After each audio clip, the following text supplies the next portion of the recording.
Now, a new video of what appears to be Nolan Wells and maybe the last image before his death after that 4th of July boat trip with friends in Mississippi. Everyone thinks they know what happened to Nolan Well, but a famous TikToker who's been living inside those comment threads for weeks pulled the pieces into one place, and the result is the kind of silence that makes people stop scrolling. And he has uncovered information the FBI apparently never had.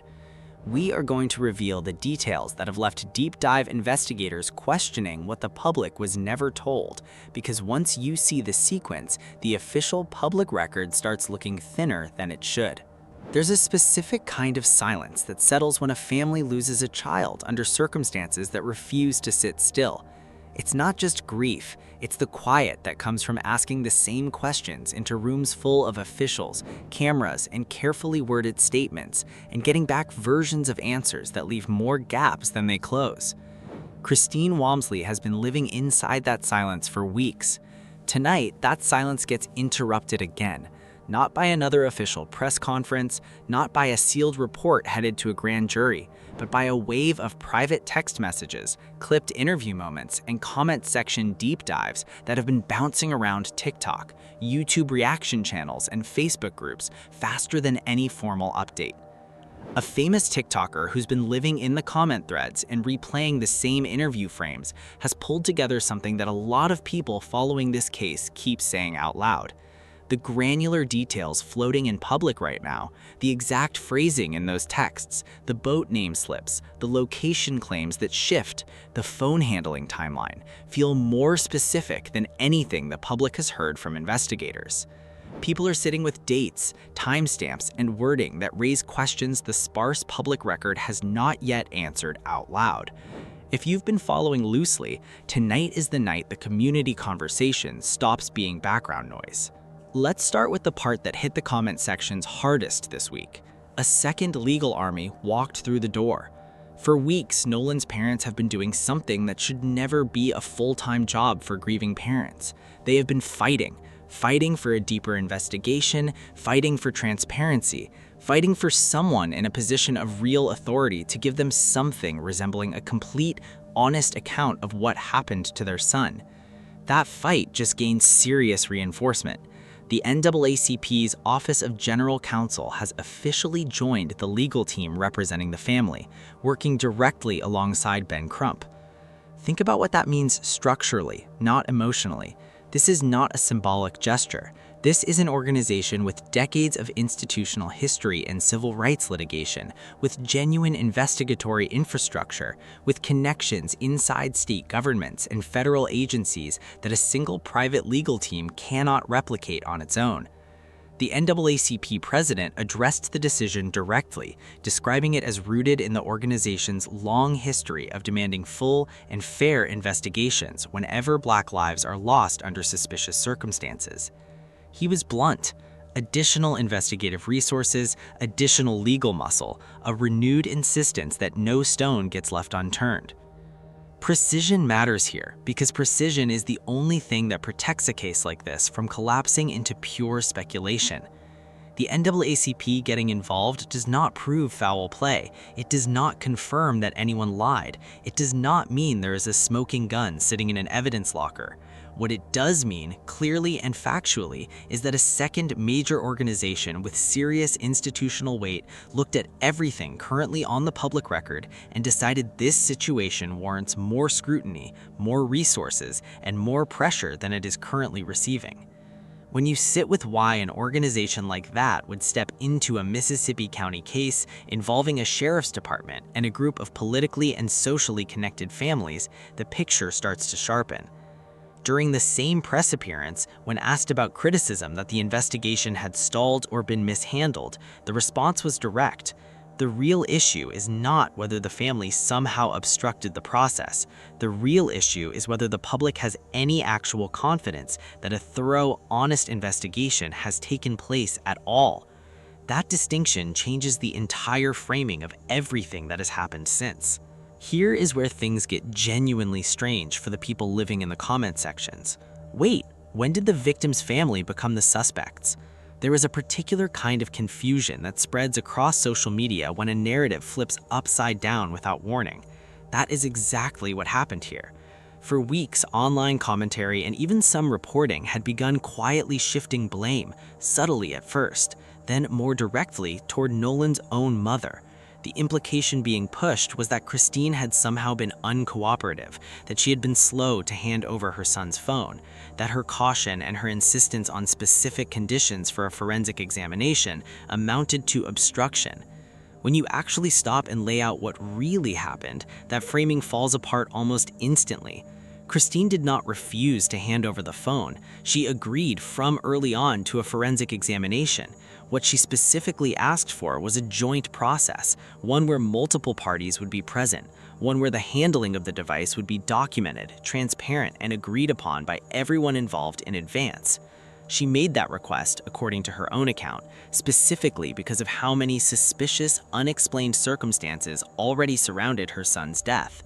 She was not trying to hide anything. She was trying to protect the integrity of the one piece of evidence that could genuinely answer the questions everyone, including investigators, claims to want answered. She was also notably out of the country on a previously planned trip during part of this timeline. That fact somehow got twisted into a narrative suggesting deliberate delay rather than what it actually was, a mother trying to hold her family together while simultaneously fighting to keep her son's case from quietly disappearing. Watching that narrative spread, watching commentary online genuinely struggle to process how a grieving mother's reasonable request for a transparent, documented process got repackaged as non-compliance is one of the more unsettling threads running through this entire case. If you strip away the spin, what you are left with is a woman who lost her child, who has been publicly attacked, whose character has been questioned, whose job has reportedly come under scrutiny simply because she asked for the examination of her son's phone to be done properly instead of quietly on someone else's terms. There is a warning embedded in the commentary surrounding this shift that deserves to be repeated plainly. Keep your eyes on that phone, because in a state where the families connected to this case have documented ties to political power, to law enforcement leadership, to influence that extends well beyond a single county sheriff's office, the idea that there might be significant interest in how that phone gets handled and by whom is not paranoia. It is a reasonable question grounded in exactly the kind of social and political interconnectedness that has already been documented surrounding this case. If there is something on that device capable of reshaping the entire understanding of what happened on Horn Island, then the process by which it gets examined matters enormously, and a mother insisting on transparency in that process is not obstruction. It is exactly what any responsible parent under identical circumstances should be doing. Now, the part of this story that has genuinely reshaped the public conversation over the last several days: private text messages reportedly exchanged between Christine and Warren, one of the young men connected to Nolan's final trip to Horn Island, that have somehow made their way into public circulation. Before going further, an important caution: a text message is not a confession. It is not a lie detector. It does not capture tone, context, or everything happening behind the scenes of a conversation between two people navigating an unimaginable tragedy in real time. What text messages can do, however, is establish something concrete: who communicated with whom, when, about what, and in what sequence. In a case built almost entirely around reconstructing a timeline, that kind of hard, dated, time-stamped information matters enormously. Let's walk through what these messages reportedly show, because this is the sequence the TikTok deep dive accounts keep lining up side by side with everything else. The earliest reference point involves Nolan's father showing up at a residence early in the morning around 2 a.m. to retrieve a set of keys. According to the exchange, there was apparently some delay or confusion locating those keys initially, enough that trust in how quickly information was being shared seemed to erode almost immediately, right from the very first hours of this crisis. Later that same day, Christine reaches out to Warren with a specific, painfully human question: what kind of sunglasses was Nolan wearing? Sit with that for a second. That is not the question of someone building a legal case. That is the question of a mother trying to piece together the smallest physical details of her missing son, the kind of details that might help searchers identify him, the kind of details that might help her hold on to some tangible thread connecting her to him while the not knowing stretches on. Warren responds, offering his best guess, a brand, a style. Then Warren sends something more substantive, checking in, mentioning that he and others had gone out that morning to search, mentioning ongoing communication with the Jackson County Sheriff's Office, offering to help in any way needed. Christine thanks him. He responds that his family is praying for hers. On the surface, none of this looks damning. It reads like exactly what you would expect from a family friend trying to be supportive during an unfolding nightmare. But then the conversation deepens, and this is where the timeline starts to matter in a much more specific way. Christine asks a direct, critical question. Where exactly did you see him last? According to the account of this exchange, Warren provides a specific answer: 3 in the afternoon, the west tip, north side of Horn Island. Read that answer again because it is doing something significant. It is establishing, in Warren's own words, sent directly to Nolan's grieving mother in the earliest hours of this crisis, before any official narrative had fully formed, before lawyers, before public statements, before any of the spin that would come later, a specific time and a specific location for the last confirmed sighting of Nolan Wells. Christine then asks where the group launched their boats from. According to the account, Warren sends a location, and notably, in the material that circulated publicly, that specific location has reportedly been blurred out in some versions, an editorial choice that itself has raised eyebrows among people trying to piece this timeline together independently. Warren goes on to clarify that the boats were launched the evening before and departed again that morning. Then, days later, on the day of Nolan's funeral, Warren sends one more message, a message that reads on its face as genuine grief. He describes Nolan as one of his best friends since middle school. He praises Christine and her husband as some of the best parents he has ever known. He says he wishes he could be there, but does not want to draw attention away from Nolan's family on such a difficult day. Here is where extreme care is required, because this is exactly the point in a case like this where two very different, equally human interpretations exist side by side, and neither one can be dismissed outright. One interpretation is that these are exactly the messages of a devastated young man mourning the loss of a close friend, trying to be helpful and present for a grieving mother during the worst period of her life. Nothing sinister, nothing calculated, just grief expressed the way an 18-year-old expresses grief when the adults around him are relying on him for information. The other interpretation: these are the carefully worded messages of someone managing a narrative, offering just enough cooperation to appear helpful, just enough warmth to avoid suspicion, while the actual complete account of what happened during those final hours remains carefully unspoken. Both of these readings can exist in the same set of words. That is exactly why this case is so difficult, and exactly why nobody serious about finding the truth should be rushing to declare either interpretation as settled fact based on a handful of text messages alone. What these messages do provide, regardless of which interpretation you lean toward, is structure, a location, a time, a sequence of communication. And in an investigation this contested, structure is not nothing. Structure is the scaffolding investigators need to test every other claim against. Buried inside this same message exchange is a detail that deserves far more scrutiny than it initially received, because it directly touches the physical evidence at the center of this entire case. According to the account of these messages, Warren told Christine that Nolan was riding on a 22-foot Triton offshore boat, while Warren himself was aboard a 24-foot tide line. He specifically states that on the way out to the island, the two boats were separate. Now hold that detail up against everything that has already been established through other interviews and reporting connected to this case.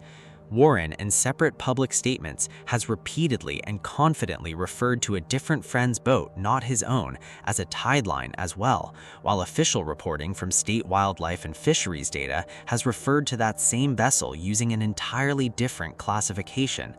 That is not a minor overlap in terminology.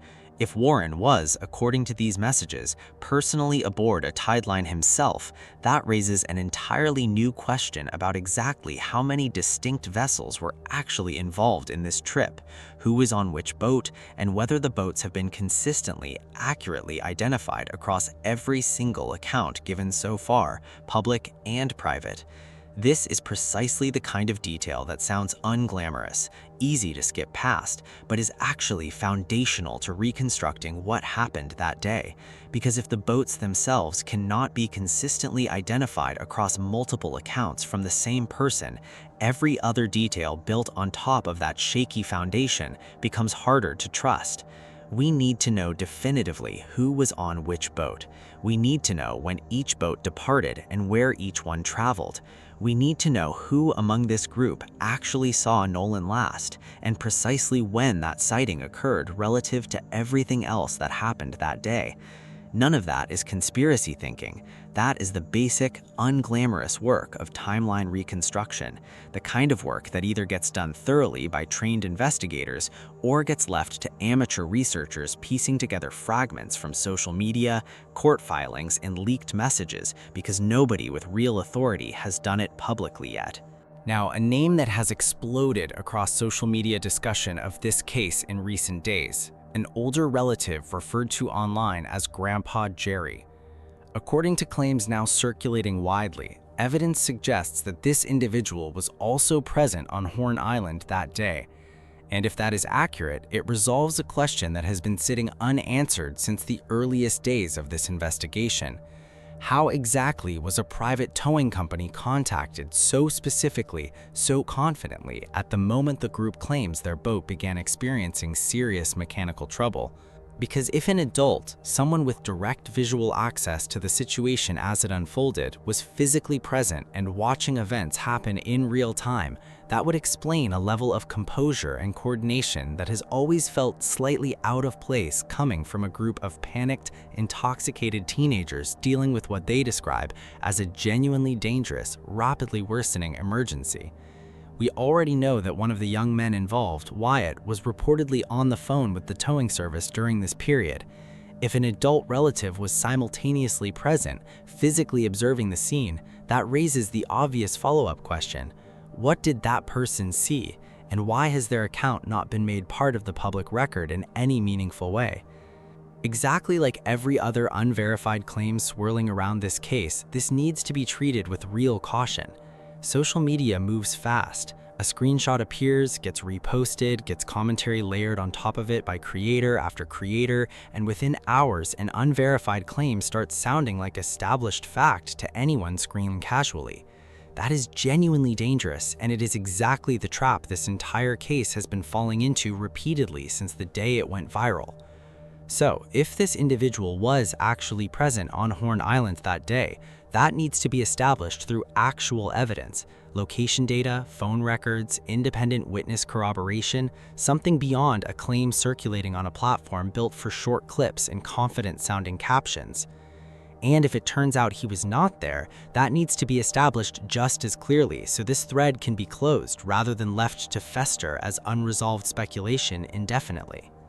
This brings us to a name that keeps surfacing in every serious discussion of this case, and yet somehow remains almost entirely absent from any direct, extended public account: Wyatt. We know from multiple sources that Wyatt was the one who made contact with the private towing company. We know his boat is referenced repeatedly across various interviews and messages connected to this case. We know his name appears consistently in nearly every version of the timeline offered by the friend group. And yet, weeks into a case that has become a national conversation, Wyatt himself has given no extended public statement, no interview walking through his account of that day in his own words. His boat's specific status, including questions about whether it was even fully documented in official state wildlife and fisheries reporting, remains murky. He has, in the words of people following this case closely online, essentially disappeared from the public conversation entirely, even as everyone around him continues speaking, explaining, defending, and clarifying. Be responsible about what that silence actually means, because this is exactly the point where a case like this can tip from legitimate scrutiny into unfair character assassination if we are not careful. Silence is not evidence of guilt. There are a dozen completely innocent reasons someone connected to a case like this might choose not to speak publicly. Legal advice from an attorney concerned about liability, a family's decision to shield a minor or young adult from further public scrutiny, simple exhaustion or fear or grief that has nothing to do with hiding wrongdoing. But here is the distinction that actually matters, the one that separates fair scrutiny from unfair speculation. Nobody serious about this case is saying Wyatt is guilty of anything. What is being said, and what deserves to keep being said until it is addressed, is that if Wyatt has first-hand knowledge relevant to reconstructing Nolan's final hours, which by every account currently available he almost certainly does, then investigators need his account on the record, examined with the same scrutiny applied to everyone else's story. That is not persecution. That is just what a thorough investigation actually requires. Every single thread we have walked through tonight, the messages, the boats, Grandpa Jerry, Wyatt's silence, all of it eventually leads back to the same object, Nolan's cell phone. This device has become, without exaggeration, the single most contested, most consequential piece of evidence in this entire case, and the dispute surrounding it deserves to be laid out clearly because it has been badly, repeatedly misrepresented across social media and in some broader coverage. Nolan's family has consistently pushed for a full forensic examination of that phone. Authorities have also sought access to it. On the surface, that sounds like agreement, cooperation, a straightforward path toward finally getting real answers. But the examination has been delayed, and the reason for that delay matters enormously. According to the family's own account, and according to documentation referenced in coverage of this dispute, an agreement had been reached earlier in the process, establishing specific conditions under which the phone would be examined jointly, transparently, with all relevant parties present and the entire process documented.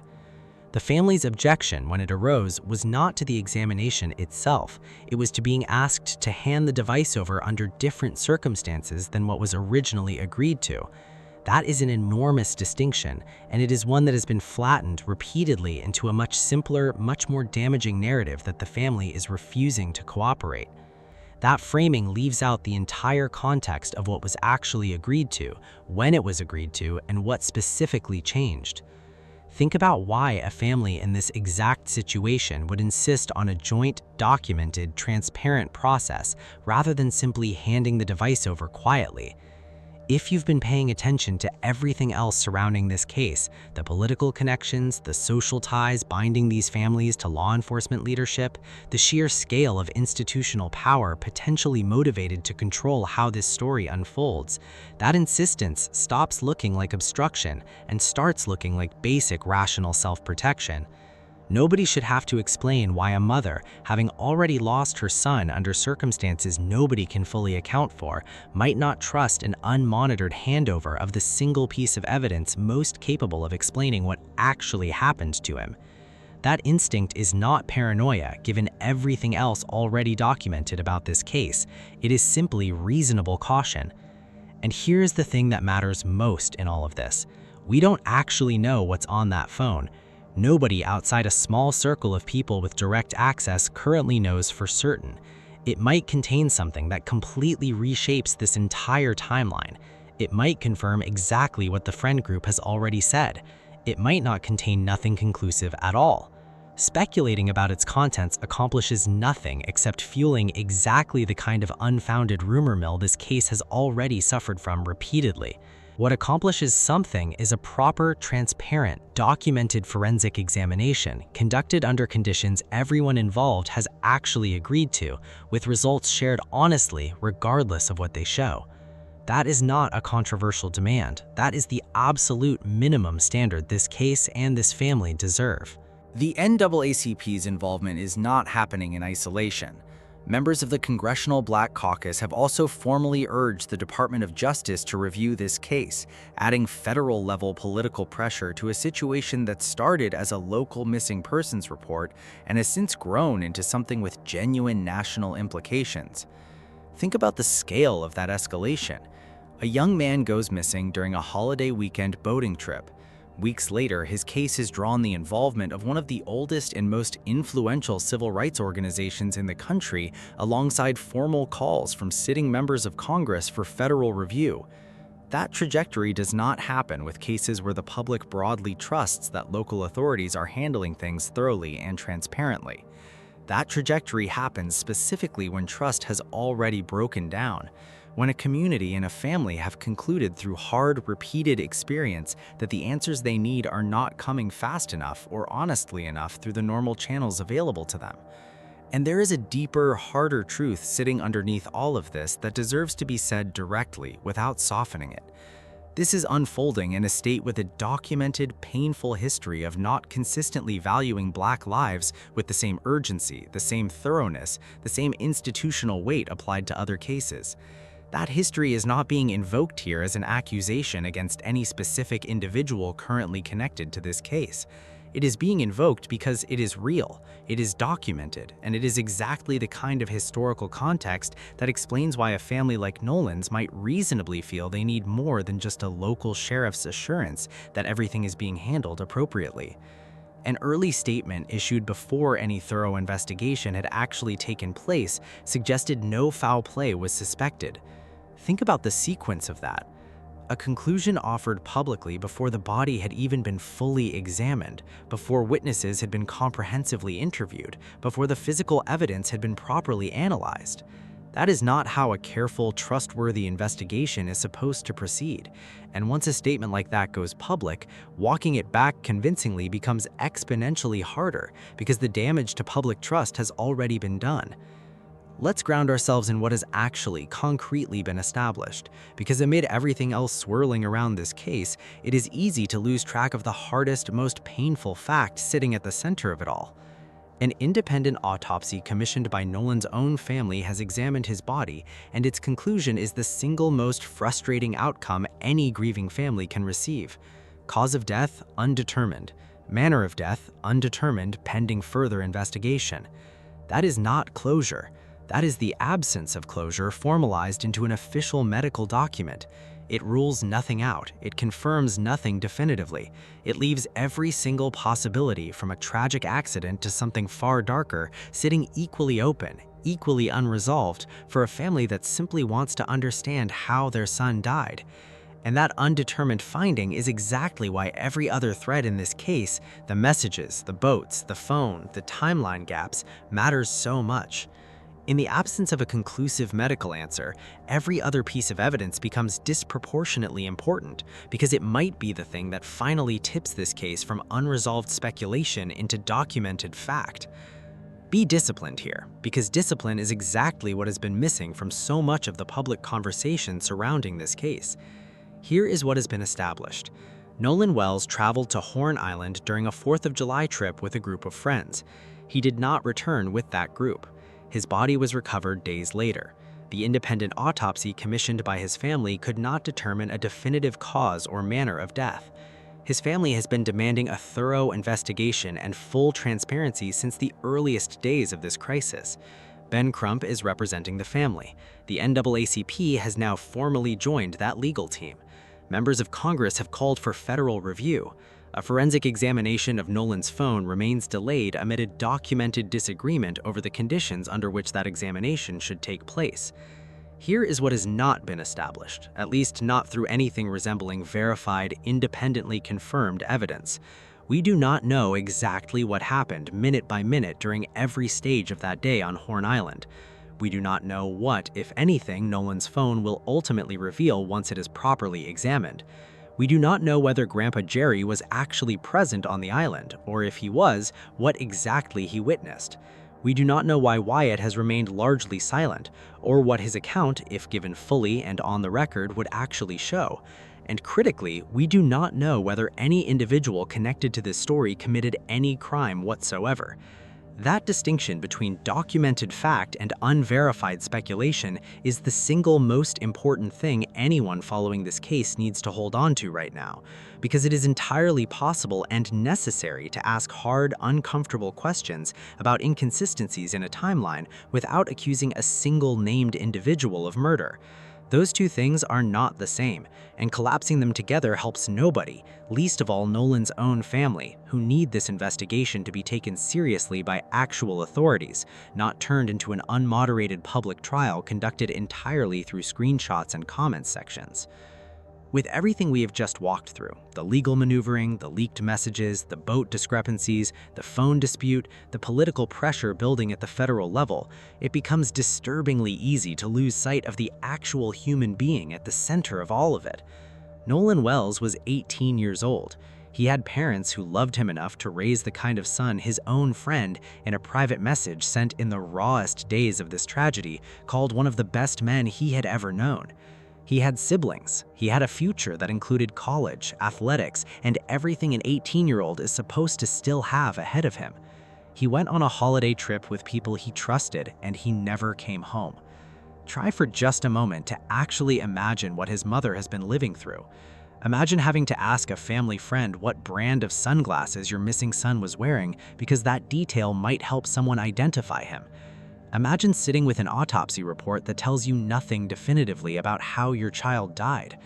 Imagine fighting publicly for the basic right to have his phone examined properly, only to watch that fight get twisted into a story about you supposedly obstructing justice. Imagine opening your phone in the middle of the worst period of your entire life and finding strangers online arguing over screenshots of your private conversations with your son's friend. That is the reality Christine Walmsley has been living inside for weeks now. And whatever questions any of us have about the specific details of this case, that reality deserves to stay at the absolute center of this conversation, not buried underneath layers of legal announcements and viral commentary. So where does that leave this case tonight? The evidence needs to speak clearly and completely. The phone needs to be examined under conditions everyone involved has genuinely agreed to, with results shared honestly. The communications already circulating need to be verified and placed into their proper, complete context, rather than clipped and repackaged for maximum dramatic effect. The boat movements need to be fully, definitively reconstructed, resolving once and for all which vessel carried which passengers and when. The witness accounts, including whatever Wyatt and any other unheard voices connected to this trip might eventually offer, need to be gathered, compared, and tested against each other rigorously. And if inconsistencies remain after all of that, they need to be explained publicly and honestly by people with the actual authority and access to explain them. Not dismissed, not spun, explained. The NAACP stepping into this case does not solve the mystery of what happened to Nolan Wells, but it fundamentally changes the landscape surrounding that mystery. There are now more legal resources committed to finding an answer, more investigative capacity, more sustained national attention at a scale that makes it significantly harder for this case to simply fade quietly out of the public conversation the way so many others have before it. And whatever you personally believe about the family, about the friend group, about the specific claims currently circulating across social media, there is one thing that should be beyond debate for absolutely everyone watching this unfold. A family that has already lost a child deserves the truth about how that loss happened. That is not a controversial statement. That is not a conspiracy theory. That is simply what grieving parents should be able to expect from the systems meant to serve and protect them. The next real turning point in this case will almost certainly come from that phone, once it is finally properly and transparently examined, or it will come from investigators finally publicly reconciling every inconsistency currently sitting unresolved in this timeline. Until one of those things actually happens, everything else, every leaked message, every viral claim, every confident-sounding theory circulating online remains exactly what it currently is. A fragment, a piece of a puzzle that still has entire sections missing. Nolan Wells deserves better than fragments. His family deserves better than fragments. And until the actual evidence, examined properly and shared honestly, finally fills in the sections of this story that remain dark right now, the only responsible thing any of us can do is keep asking the questions that matter. keep separating fact from speculation with real discipline, and refuse to let this case quietly disappear the way so many others eventually do.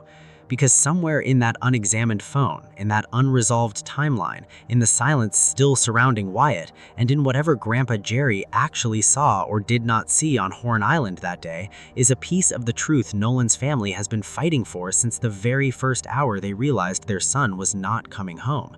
And until every one of those pieces finally comes to light, this story is not finished. It is only just beginning to be told the right way.